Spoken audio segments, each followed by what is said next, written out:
My Lords, I note that the statement records that an estimated 1 in 19 people tested positive in the week up to 6th of July for COVID-19, compared to 1 in 25 the previous week. Now, I'm sure the Noble Lady the Minister is aware that this week there's been a joint leading article from both the British Medical Journal and the Health Service Journal editors, which is titled "The NHS is not living with COVID, it's dying from it." And this article suggests that the government is, quote, gaslighting the public about the threat of COVID, and says the epidemic is far from over. I should perhaps declare an interest here myself at the moment as someone who's in week 7 from COVID infection and still suffering symptoms.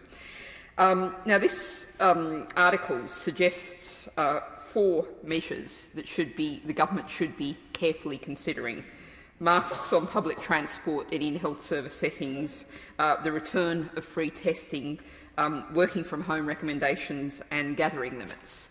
Can the Noble Lady the Minister assure me that the government is at least giving serious consideration to that recommendation from such a serious source?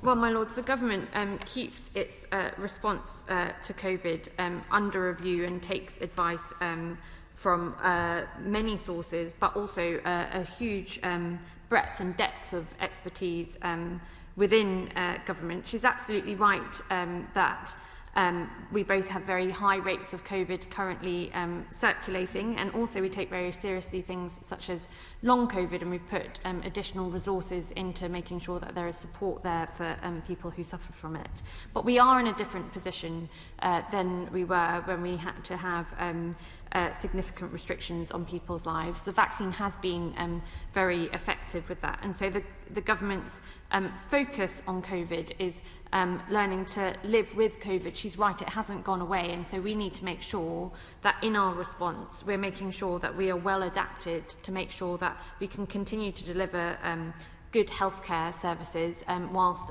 we also have COVID in circulation in the population.